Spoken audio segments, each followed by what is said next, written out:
రాష్ట్ర వ్యాప్తంగా సంచలనం సృష్టించినటువంటి సాయికృష్ణ మిస్సింగ్ కేసు. ఆ కేసులో కొన్ని కీలక పరిణామాలు కూడా చోటు చేసుకుంటున్నాయి. ఈ కేసు ఇప్పుడు సిట్ వాళ్ళు దర్యాప్తు చేస్తున్నారు. ఇటువంటి టైంలో కొన్ని ముఖ్యమైన ఆధారాలుగా భావిస్తున్నటువంటి Krishnalanka police station CCTV footage అందుబాటులో లేకపోవడం ఇప్పుడు రాష్ట్ర వ్యాప్తంగా ఒక పెద్ద చర్చనీయాంశమైంది.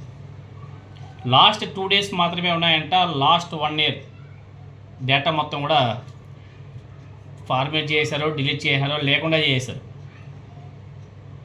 సిట్ బృందం విచారణలో మే 1వ తేదీ నుంచి జూన్ 1వ తేదీ వరకు భద్రపరచాల్సినటువంటి సీసీటీవీ రికార్డులు కనిపించకుండా పోయినట్లు గుర్తించారంట. అదేవిధంగా అధికారులు ఎవరైతే ఆ దర్యాప్తు అధికారులు ఉన్నారో వాళ్ళు పరిశీలించినటువంటి రికార్డుల ప్రకారం నెల రోజుల వ్యవధిలో కేవలం 2 రోజుల ఫుటేజ్ మాత్రమే భద్రంగా ఉందంట. మిగిలిన వీడియోలు లేకపోవడం ఇప్పుడు అనేక అనుమానాలు కూడా తావిస్తుంది.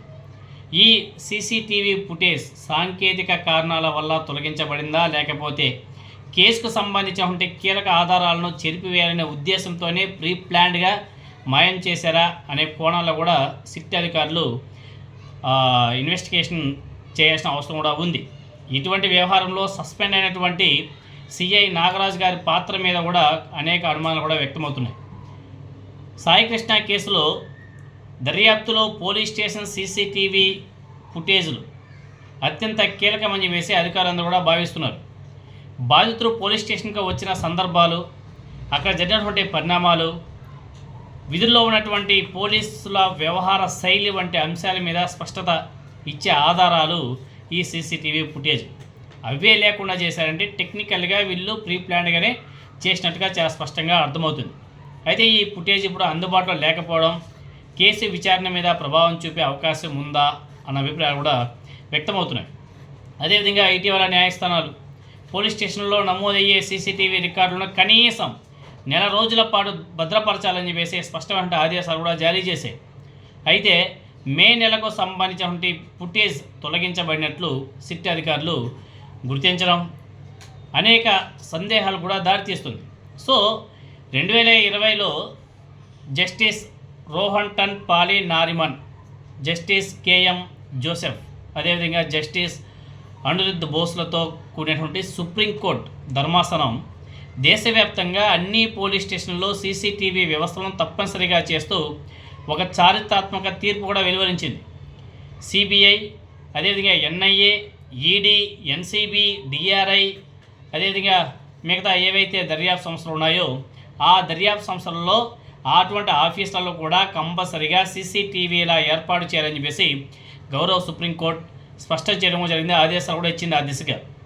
నైట్ విజన్, అదేవిధంగా ఆడియో వీడియో రికార్డింగ్ సౌకర్యాలు కూడా తప్పనిసరిగా ఉండాలని చెప్పేసి స్పష్టం చేసింది.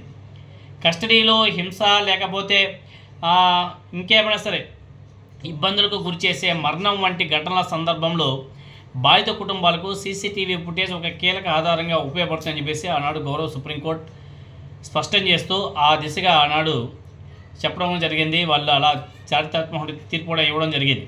అయితే దేశవ్యాప్తంగా అనేక కస్టడీ హింస కేసుల్లో సీసీటీవీ కెమెరాలు పనిచేయలేదు, ఫుటేజ్ అందుబాటులో లేవు అని చెప్పేసి అధికారులు పేర్కొన్న ఘటనలు తరచుగా వీళ్ళలోకి వస్తున్న విషయాలు మనందరం కూడా చూస్తున్నాం. అదే తరహా ఇప్పుడు కూడా గాదే సాయికృష్ణ కేసులోనూ కనిపించింది. దీంతోనే ఇప్పుడు పోలీస్ వ్యవస్థలో జవాబుదారీతనంగా, అదేవిధంగా ఆధారాల భద్రత, దర్యాప్తు మీద పారదర్శకత మీద అనేక అనుమానాలు కూడా తావెత్తుతున్నాయి. సో సాయికృష్ణ కేసులో సీసీటీవీ ఫుటేజ్ మాయమైనటువంటి వ్యవహారం ఇప్పుడు ఈ కేసులో కీలక మలుపుగా కూడా మారబోతుంది. అదేవిధంగా సిఐ నాగరాజ్ గారిని ఈరోజు పోలీసులు సిట్ అధికారులు అరెస్ట్ చేసినట్టు కూడా తెలుస్తుంది. ఆయన అరెస్ట్ చేసి జైల్లో పెడతారా, కోర్టులో సబ్మిట్ చేస్తారా, లేకపోతే విచారణలో భాగంగా అతన్ని తీసుకువెళ్ళారా అన్నది కూడా చూడాలి. అరెస్ట్ చేసే క్రమంలో కూడా ఆయనకు సపోర్ట్గా ఉన్నటువంటి జనసేన పార్టీ నాయకులకు వాళ్ళు కానీ, అదేవిధంగా కుటుంబ సభ్యులు కొంతమంది ఆ ఇంటికాడికి వచ్చి కొంచెం గందరగోళం చేసే ప్రయత్నం కూడా చేశారు. వాళ్ళందరూ కూడా పోలీసులు నెట్టేసి ఆ సిఐ నాగరాజు గారిని పట్టుకెళ్ళిపోవడం, అంటే అతను సస్పెండెడ్ సిఐ, ఇప్పుడు అతన్ని సిట్ అధికారి అయితే పట్టుకెళ్ళిపోయారు. అతని మీద ఏదో విచారణ కూడా చేసుకుంటూగా కనిపిస్తుంది.